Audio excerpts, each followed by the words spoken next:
Hi friends, மத்தியானம் நான் மட்டும்தான் இன்றைக்கி வீட்டில். ஸோ இது வந்து பார்த்திங்கன்னா, நேற்று சப்பாத்தி மாவு பிசைஞ்சு வச்சுருந்தேன் ஃப்ரிட்ஜில். டப்பாவில் போட்டு அப்படியே டைட்டான ஒரு டப்பாவில் போட்டு மூடி வச்சுருந்தேன். எடுத்து வெளில வச்சுட்டேன். சரி நம்ம மட்டும்தானே அப்படின்னு சொல்லிட்டு ரூம் டெம்பரேச்சருக்கு வந்துடுச்சு. லைட்டாக சில்லுன்னு இருக்குது. ஸோ நம்ம இதை வந்து போட்டுக்கலாம். சப்பாத்தி பண்ணலாமா, பூரி சாப்பிடணும்னு ஆசையாக இருக்குது. ஏன்னா பூரி நான் வெறுமையாக சாப்பிட்ருவேன், தொட்டுக்க வேண்டாம். ஸோ என் ஒருத்திக்காக தொட்டுக்க வேண்டான்னு பார்க்குறேன்.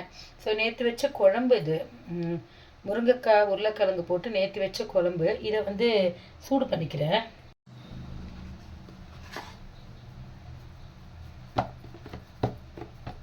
நான் வந்து மாவு தொட்டு தான் ஃப்ரெண்ட்ஸ் வந்து திரட்டுவேன். ஸோ கொஞ்சம் மாவு போட்டுக்கலாம். நான் அடிக்கடி வீடியோவில் செய்வேன். நான் செஞ்சால் சப்பாத்தி பூரி நல்லா குண்டாக வரும்னு சொல்லிட்டு கொஞ்சமாக மாவு போட்டுக்கலாம் ஃப்ரெண்ட்ஸ்.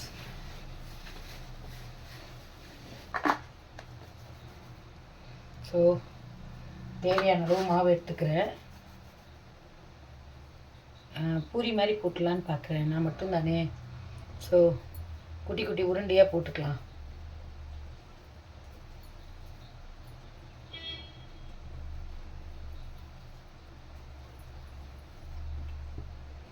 போதும் 4.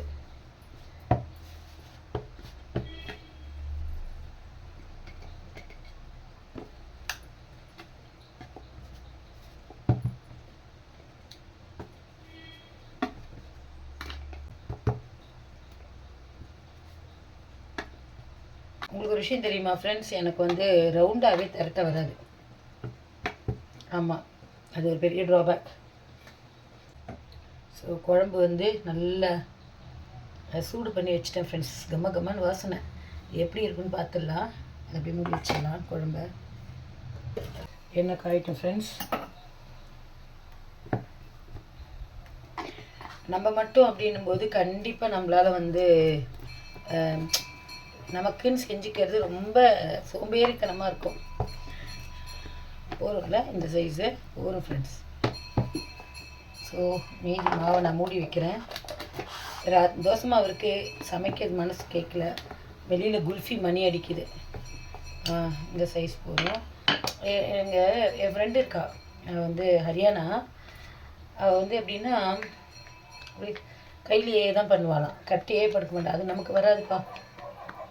இதோட முடிஞ்சு போச்சு. ஆக்சுவலாக பூரி மட்டும் உடனே மாவு பிசைஞ்சு சுடணும்னு சொல்லுவாங்க. ஆனால் நம்ம வந்து நேற்று பிசைஞ்ச மாவு இது.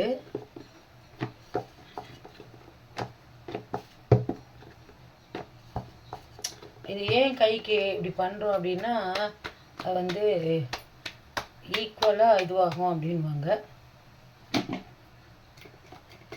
ரெடியாக இருந்தான்னு வச்சுக்கோங்களேன், சப்பாத்தி பூரியில் போட்டு அது வாட்டும் சாப்பிடும்.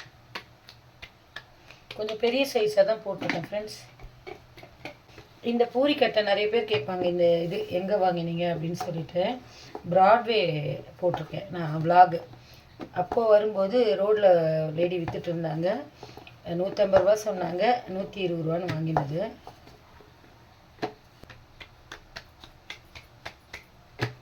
மூணு 2 3 4. கிளாரிட்டி கம்மியாக இருக்கா என்னன்னு தெரியல ஃப்ரெண்ட்ஸ். மொபைலில் தான் எடுக்கிறேன். இந்த பர்சனல் மொபைல்னு இல்லை, எல்லாம் ஒரே மொபைல் தான். வீடியோ இதில் தான் எடுக்கிறேன், பர்சனல் கால் இதில் தான் பண்ணுறேன். அதனால் கிளாரிட்டி வீடியோ லெவல் எப்படி இருக்குது எனக்கு தெரியல. குவாலிட்டி பார்த்து கமெண்ட் பண்ணுங்கள். எதுவும் கமெண்ட் பண்ண மாட்டேங்கிறீங்க. லைக் பண்ணி ஷேர் பண்ணுங்கள் ஃப்ரெண்ட்ஸ். ஜோதிகா ஸ்டைலில் சொல்ல வேண்டியதுதான், நான் சுட்டா பூரி புஃப்னு வரும்னு. நானும் அப்படி தான் சொல்லுவேன். ஆனால் இது எப்படின்னு தெரியல. ஏன்னா நேற்று ஃப்ரிட்ஜில் வச்ச மாவு சப்பாத்திக்கு பிசைஞ்சது. பூரினா கொஞ்சம் ரவை போடுவோம், ஒரு ஸ்பூனு ரவை போட்டு மாவு பிசைவோம். காஞ்சிருச்சு. காஞ்சிருச்சு.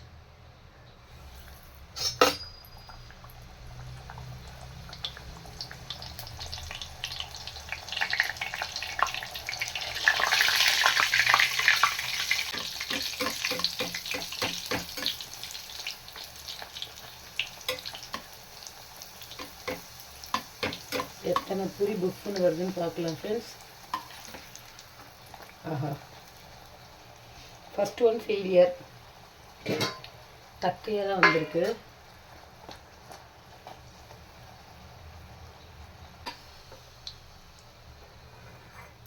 லைட்டாக மாவு போட்டு பண்ணுங்கள், அப்போ தான் எண்ணெய் வந்து மாவு போட்டு அது மாதிரி ப்ரௌனாக ஆகிடும் இது பொரிக்கும்போது. அதனால் லைட்டாக மாவு போட்டு பண்ணுங்கள். ஃபஸ்ட்டு பூரி சப்பையாக தான் வந்திருக்கு. எப்போ தான் நமக்கு ஃபஸ்ட் அட்டெம்ப்ட் வந்து ஜெயிச்சிருக்கோம். எல்லாத்துலேயுமே ஃபஸ்ட் அட்டெம்ப்ட் நமக்கு ஜெயிச்சது கிடையாதுல்ல.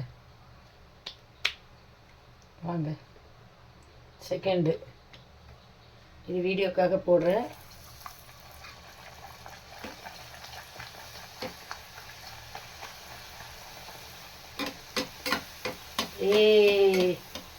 ஃப்ரெண்ட்ஸ் பார்த்தீங்களா, வீடியோக்காக போடுறேன். அது கூட பார்த்தீங்களா பொரிஞ்சு வந்திருக்கு ஃப்ரெண்ட்ஸ், புஃப்னு வந்திருக்கு.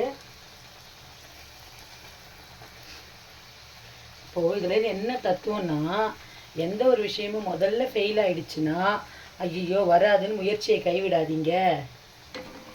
அடுத்தடுத்த விஷயங்களை பண்ணும்போது தான் அது ஜெயிக்கும்.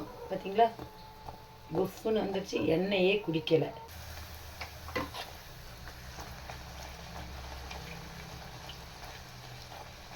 ஸோ சில கடைகளில் வந்து பூரி வந்து ரொம்ப டார்க்காக இருக்கும், அப்பயே தெரிஞ்சுக்கோங்க அது வந்து பழைய மாவு, ஃப்ரிட்ஜில் வச்சு எடுத்துகிட்டு வர மாவு.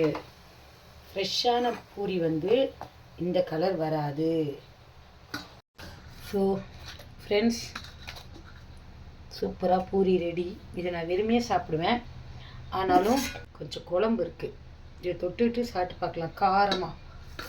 இந்த காம்பினேஷன் எப்படி இருக்குன்னு தெரியல. ஸோ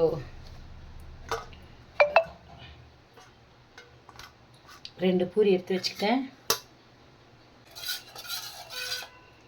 இதில் உருளைக்கிழங்குலாம் போட்டிருக்கேன் ஃப்ரெண்ட்ஸ், சின்ன வெங்காயம் இது.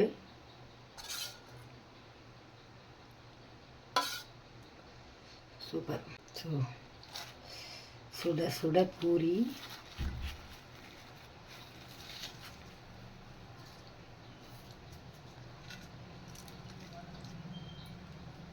இப்படி பிச்சு சாப்பிட்லாம் ஃப்ரெண்ட்ஸ். ஸோ மறக்காமல் ஸ்பெஷல் டீம் பது சேனலை லைக் பண்ணி ஷேர் பண்ணி கமெண்ட் பண்ணுங்கள். Bye friends.